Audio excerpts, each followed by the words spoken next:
Hello and welcome to The Quest on Rajya Sabha TV. I'm Rakhee, Bakshee. In this show, as you know, that we bring you leading personalities. Through them, we try to understand what's happening around in our society, and through them also we hear their stories, their views and their vision as well. So another very special guest today on The Quest on Rajya Sabha TV. He's a veteran Congress leader, very senior one, of course, also former minister, now heads the Delhi Pradesh Congress Committee, and he is Mr. Ajay Maken. Welcome to the show, sir. But we're talking at a time when I think it's a troubled time for you. I was talking to some people, the feedback we got is that it's not that they really love Aam Aadmi Party, but sometimes they feel they have no choice. Why is it like that? Well, I think if after 15 years of Congress's governance, if people still don't want BJP to come to power, so it is more of a worrying factor for the BJP rather than the Congress party. So we have played our innings. So now we are in the opposition. And in the recently concluded municipal by-polls, we have done exceedingly well. We got 5 seats, the Aam Aadmi Party got 5 seats, and the BJP came to third by getting just 3 seats. So BJP is no longer even in the as the main opposition party in the minds of people in the recently concluded municipal by-polls. So I think it should be majorly a worrying factor for the BJP as far as the Congress party is concerned. After a long time, we are in a way in a resurgent mood, and we are coming back in the minds of people, and people have voted. And how you're taking that resurgent mood ahead in terms of really taking on the Aam Aadmi Party here in Delhi as well as BJP, and then I'll come, of course, to the national scene. Well, here our main role is to play the role of an opposition. Fortunately for us, Delhi being the union territory, we are opposing both the Aam Aadmi Party government in Delhi and the BJP government in the center, and both have been seen fighting against each other rather than doing any development work for Delhi. So people are fed up of this. So why are you not taking advantage of that? We are like today, I have just come from our campaign at petrol pumps, where we are telling people, look, in the last 2 years, the VAT has been increased by Delhi government on petrol and diesel more than twice. And excise has been increased on VAT on petrol and diesel numerous times. So that is why the benefit for lowering of crude oil prices is not being passed on to the consumer. Today, every consumer has to pay 54 rupee of taxes out of every 100 rupee petrol which he purchases. This was not the case. It is double the amount which was there in the Congress during the Congress's government. So we are taking head on, positioning ourselves as a real opposition to both the national BJP and to the state Aam Aadmi Party So government. what happens to this Delhi statehood bill, which Aam Aadmi Party is really trying to push? Well, statehood is more of a political rhetoric than anything can actually be done. This issue of statehood has been examined threadbare more than 5 times in the last century, starting from 1911 by the Britishers to then Baba Saheb Ambedkar's constitution when he was framing the constitution, then the State Reorganization Commission in 1956, then also again the Delhi Administration Act in 1966, then again 89 by Justice Sarkaria Commission. So all these 4-5 times, whenever it was examined, it was thought that Delhi being the union territory can't be passed on with the powers of police and land, because nowhere in the world the national capital has 2 governments there. So you can't have, like, imagine if suppose police was under Arvind Kejriwal during his first term, and when he was sitting on Rajpath on a dharna against the central government, imagine what would have been the state of affairs then at that time. So the central government would have needed to call military to pick up the chief minister. Do you think at this point you would really like to agree with Aam Aadmi Party and how it really cries foul when it comes to police and how, whenever safety issues and crime issues comes? Listen, crime is not only law and order problem. Crime also is a social problem. When we speak about crime against women, of course it is law and order problem. But the Sheila Dikshit government had started 181 helpline, which Arvind Kejriwal has shelved. Sheila Dikshit's government, our Congress government, had started this Awaz Uthao program. We had involved a large number of NGOs through which we used to look into this aspect. So the social aspect of this crime against women has been totally shelved by Arvind Kejriwal. But now he is the one, the CM Kejriwal, who said this is Jungle Raj in Delhi. And CM Kejriwal now is saying Jungle Raj in Delhi. And at that time, when we were in power, he used to say Sheila Dikshit is a chief minister who should be responsible. Chief minister bechara nahi ho sakta. I still I know, we all remember. We put on Facebook what he used to say. But he says police should be under the control, and that's where he said that I'm helpless. It can't. Look, police, as I said, he has to understand that Delhi is a union territory. Delhi is a Kendra Shasит Pradesh. and he is the chief minister of the Kendra Shasит Pradesh. Like the Congress has chief minister Narayan Swamy in Puducherry. Yeah. So imagine Narayan Swamy there in Puducherry saying we want full statehood. Unless you give us full statehood, we are not going to perform. So this is something which you are here with in the framework of this constitution. You have to perform the same way as Congress performed in 15 years. Out of these 15 years, first 6 years, we were in power in Delhi, but we were not in power in the center. But sometimes there's confusion as to who is with whom. For example, he also claimed initially, we all know that, we'll do things against Sheila Dikshit, we'll take up all cases. So sometimes, of course, questions are asked as to what's happening actually between Aam Aadmi Party and the Congress. Well, first of all, he is not able to take up any developmental issue. He's not been able to perform in any way whatsoever. All the promises, his 70-point program, if you look at all these promises, they are yet to start even. Look at Wi-Fi, look at why to name now he's announcing, he's saying CCTV cameras, where are install they? everywhere. Where are they? No, where are they? After more than 1.5 years, he is still announcing. So where are the CCTV cameras? Where are the marshals in the buses? What he has done as far as the corruption is concerned? What about the Lokpal? Exactly, Where is the Lokpal? The Lokpal, Jan Lokpal bill which he has passed. But of course he'll blame it to you all and say that. No. But again, the Jan Lokpal bill which he introduced in the assembly, which he passed, that Jan Lokpal bill is in true sense a jokpal. And this is not only what we are saying, Prashant Bhushan and his earlier party members are saying, because all the powers to appoint the Jan Lokpal, all powers to even put an investigation officer with the Jan Lokpal vest with the chief minister.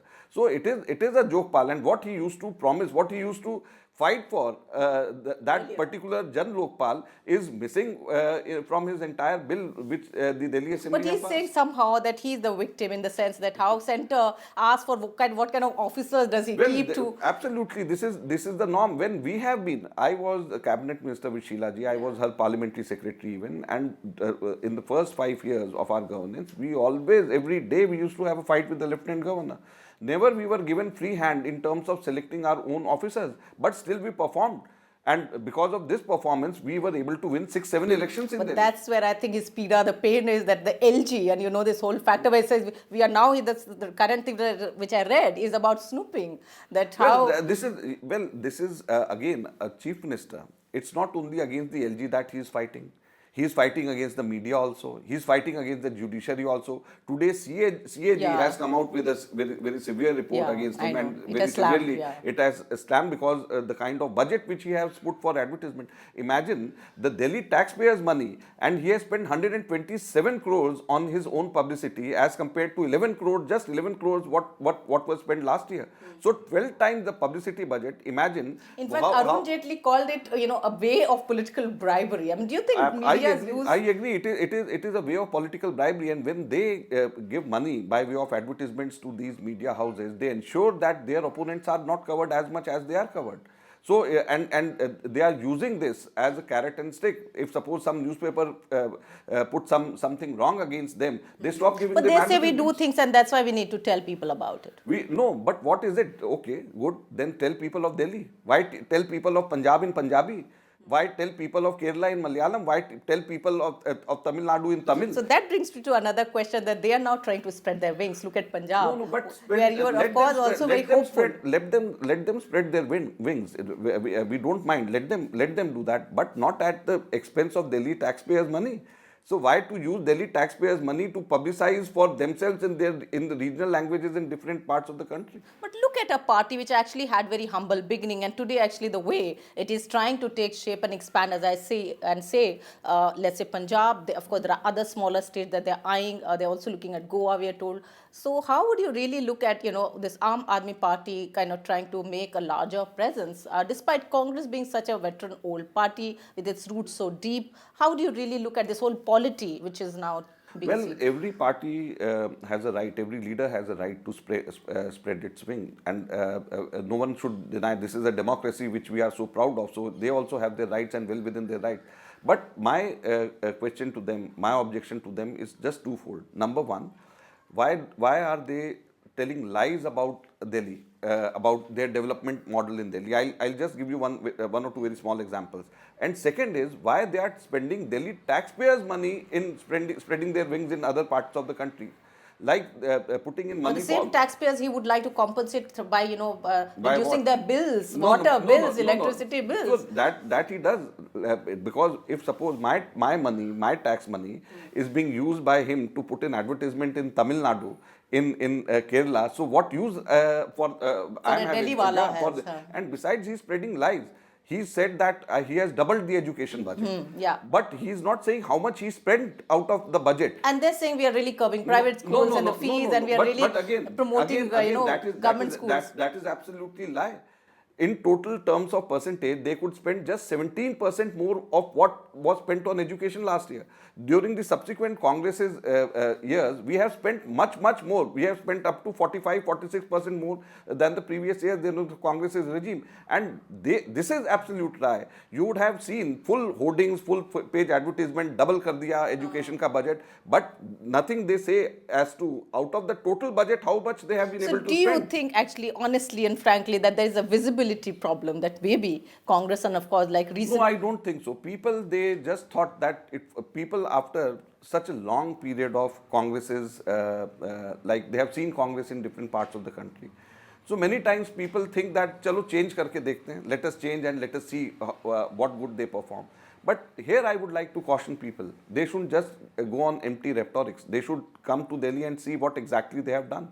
Like in education, in true sense, they said that they have doubled the budget. But out of this doubling the budget, 1,000 crore 78 lakh rupees was lapsed. They couldn't spend this 1,000 crore 78 lakh rupees which was earmarked for education. So this is a criminal negligence. A government having money is not being able to spend 1,000 crore 78 lakh rupees on education. So this we can't tell people because we don't have money in our pockets to... We will talk about that also, and how Aam Aadmi Party actually tried to really get that kind of money through its very small, humble donations also. But we'll come to that. We're taking a very short break here on the Quest on Rajya Sabha TV, but many important points still out there to ask him for, and don't go away, that's why. And please listen to this conversation after the short break that we have on the Quest.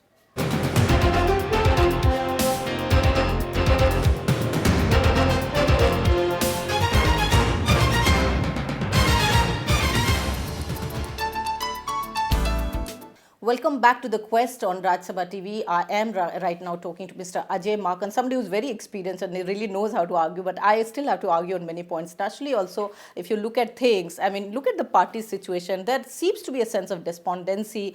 You have party leaders leaving, right from Gurdas Kamat to Ajit Jogi now making a new party. Where would you really see the party going? Well, I don't, this is something which was expected, even though the leaders as such we never expected, but this is something which was expected. And in any party, after losing elections in such a big way as Congress did, obviously some people they look for other avenues, and it happens.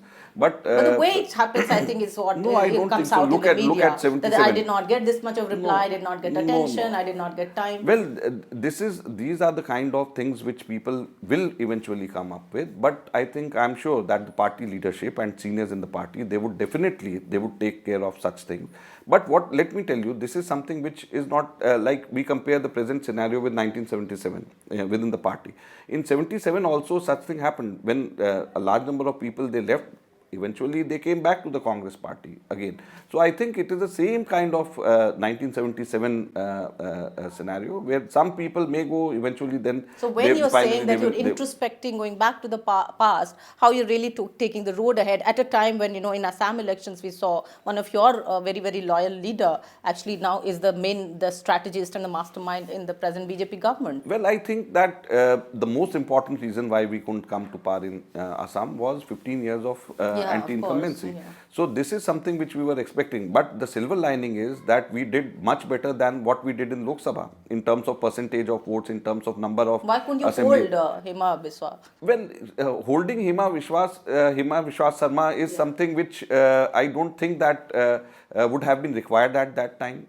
One good thing which happened was that the charges of corruption couldn't cling on to the Congress party when Himanta was removed, and the BJP was unable to take this as a weapon against the Congress party when Himanta was in the BJP. Finally there, So so this is again a silver lining. So I think that in long run. So one after the other, I'll also talk about West Bengal and how West how Bengal this affidavit thing, of course, came up in a well, big way. affidavit, I don't think that anyone, affidavit is something so local that I don't think that anyone from Delhi would have prompted them to get these affidavits filed. It would have been just spur of the moment. Is there a sense of fear, a sense of insecurity, I would say, as a party? Well, because sense of now in UP, you'll again face problems. No, maybe. I don't think there's sense of insecurity or thing like that, because we are all mentally prepared and we all know that we can't go below what we are now. So we have to go up, we have to grow up. So in states where we have already faced the assembly elections and the parliament elections both, if you look at wherever the by-elections are happening, like even take a state like Odisha, where we won 2 out of 3 assembly seats there. All the 3 seats BJP lost their deposit. So in Delhi, for example, other states in Maharashtra we are doing so well, in Rajasthan local body. So all these states, even in Gujarat local bodies, we have done, particularly in rural areas, we have done. So at a time when we observers were looking at Congress party, such an old party again, to really revive itself, and we were seeing that kind of mood. Post-election, we see that again things are like going haywire. I mean, there is a leadership problem. Of course, you should answer that what's happening actually to the leadership that everybody is talking about, who is the face actually being the new face of the party. Rahul ji, he is the vice president and eventually he will be the president of the Congress party. It is just a matter of time. And if How I soon? say, it would be sooner than we all want him. We all want him to be the president of the Congress party. We all want him to, because last time also he was the face of the Congress party. We went with his face, and now we want him to be the president of the Congress party. We all want him, and we feel that if he is the president of the Congress party, we'll be able to manage much more better. And now with Sonia ji as our president, I think we have a very experienced Congress president who is guiding us. But Rahul ji, sometime or later, he has to take up. So we actually are only worried about the timing, as everybody Well, now assuming. timing is something which I think Rahul ji and Sonia ji have to decide. But the sooner What about the better. Priyanka Gandhi? Whenever UP elections and talk comes up, everybody, and you know that everybody talks about. Well, she is very popular amongst Congress workers and amongst the masses also. Tell us the truth. No, that is the truth. She is very popular, and that is why time and again such things come up. But That again, it is for her to decide, and this is something which Rahul ji time and again also has said, that it is up to Because if Priyanka you look ji at to the decide. BJP, we've not come to the BJP as your principal opposition there, the ruling party here, that how they are kind of changing their strategy. Look at how they are looking at UP, and they're changing their strategy there in terms of looking Dalit votes. I'll tell you what their strategy is. Their strategy is to communalize the polity. Their strategy, now after this development agenda has failed, they are going to cling on to this communalization of polity, and that is their strategy, nothing else. And when they... So this whole Ram Mandir issue, how do you look at it? Be it Ram Mandir, be it riots, things like Mathura, or things like beef, and so some sadhus and sadhvis will say something. You will see as a run up to UP elections and as a run up to next parliament elections, this thing being the frequency of such thing increasing. But let me tell you, the Indian polity is very smart. They understand things much more than the BJP people think that they understand. And finally, people are not going to fall prey to communalization of Indian polity as the BJP wants it to be. Because there is if you look at polity also, and look at what happened in Uttarakhand, and then, there is this new sense. And talking about BJP, I can say that again, it's a resurgent mood out there in the party. And they feel that now they can really expand much better. Pre-elections, maybe things could have been different, but now there is an enthusiastic tone there. Let me tell you that resurgent mood was much more than at the time when Narendra Modi took over as the Prime Minister, than it is now. Now you talk to BJP leaders, BJP MPs, even from Uttar Pradesh, they are all not as resurgent as your statement might, or as their union leaders they talk about. I'm trying to be their advocate. But I am telling you, I have spoken to many of their Lok Sabha 72 out of these MPs. I have spoken to many of them one-on-one, and let me tell you, 90% of them, they are unhappy with the way. They don't know. They've been asked to go and showcase their achievements. They don't know what their achievements are. Would you really tell us frankly and to me here that, some of your leaders are very talented? Do you think the choices of who should be put where and make the best use of is sometimes lacking? No, actually, this is the choice is not why only put always the blame on the leadership. The choice is on us also. Many times we don't want to do the hard work. Many times we don't want to go to the grassroots level and work the way we should. Many times we feel that remaining at the center level, remaining at the state level, remaining at the higher level is the easiest form of doing politics for us.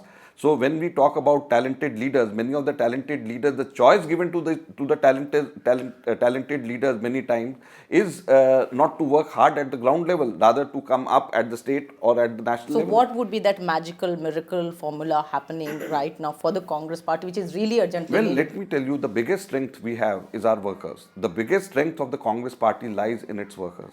And if we are able to rejuvenate our workers, and through the workers give programs by way of which we can get in touch with the people directly, is that magical So are you touch. looking at Punjab very hopefully with a lot of... Well, I am talking about Delhi as the PCC president. We have started this, but Punjab we will have to do. Wherever we have to come back, the mantra is to do direct man-to-man contact. We have to go door to door, and when we talk about door to door, it is not outside the door just with dhol. It is just going inside the door, having a cup of tea. Nitish Kumar's slogan actually worked. Well, ghar ghar dastak. If we just give a knock and move away, that is not going to that we have been doing since last 15-20 years. But we are not taking care to go inside the house and convince people what we have done. So unless we do house to house, door to door, inside the house, we'll not come back. So you think the party is really geared to do that kind We of have hard work? it has to be taken up by the state leadership. And the state leadership should also start owning up responsibilities of doing this thing. We just can't be like crybabies and put the blame everything onto the center and take credit onto us. That's quite honest. If suppose something goes wrong in Delhi, I am squarely responsible. I can't be putting blame onto the top leadership for my failure in Delhi. That's quite honest. But look at Parliament. I mean, GST bill. I mean, we are just hearing and reading that there could be some hope in the right direction for the government. Well, first of all, we are not sure whether the government really wants GST bill or not. There's a big question mark because the same BJP was opposing GST. So whether in true sense they really want GST or not, because the kind of changes which we want in the bill, if they are able to bring in the changes, we are very happy and ready. And these changes is something which everyone feels. These are the changes. Like having a cap on the limit of GST is something which everyone feels should be there. Udta Punjab, I can't avoid that whole issue because it's very much all around. How would you really look at this whole idea of censorship? This is not just one. But any government comes, doesn't like something, censors, and then says, no, it shouldn't happen. No, but during Congress's regime, I don't think you would have found so much of political interference, be it FTII issue, be it the censor board, the kind of this tolerance-intolerance issue, the way the BJP leaders, Anupam Kher, led by Anupam Kher and others, they have been doing. If you look at the pattern in last 2 years, this Udta Punjab issue is a part of that entire pattern which BJP is trying to weave. US visit, of course, one has, of course, talked a lot about PM's visit outside, but look at this significant visit to USA. And all Indian Prime Ministers visit to US. Is it that we are gaining something out of this particular visit? Well, gaining is something, it is based on the foundation. Getting on the strategy groups which are important and things like that. It is based on the foundation laid by Dr. Manmohan Singh and President Bush. So this is, whatever they do, they are just putting up the brick on the foundation laid by Dr. Manmohan Singh and Bush. Economically, how would you really look at the country going with all these farmer suicides happening, agriculture not really... Well, economically, they have the best thing which they have done for themselves is changing the formula by way of which the GDP is calculated, and now they are with the fudged GDP, they want to tell people that the economy is growing. Whereas you talk to any businessman, you talk to any farmer, you talk to any laborer, you talk to any small petty contractor, everyone is unhappy and everyone is complaining that there is no work for them. The earnings which were there during the Congress's regime, it has totally vanished. So you talk to anyone economically, don't go on figures. Look at the rates of dals. Look at the petroleum Which you are, of prices, course, campaigning, which we are campaigning. yeah. And the response which we are getting from the people is quite encouraging for us, even though depressing as far as the country is concerned, but encouraging for us. So what is the quest, because that's the title of my program, for the party and for you? Well, the quest is like to bring back the Congress workers, to bring back to the Congress workers the same political culture for which the Congress was known for, having mass contact program, door-to-door program, and work hard on the ground, and play the role of an effective opposition party by doing this. I really, really genuinely wish you all the best, and for all the honest opinions that you shared with us on the quest on Rajya Sabha TV. Thank you so much and best wishes. And that was Mr. Ajay Maken, of course, trying to be as candid and honest on many issues that we were asking about. I can tell you that there were many other issues that I have not been able to ask, but maybe for the next edition we'll save them. Thank you so much for particularly watching this edition. Namaskar and bye-bye.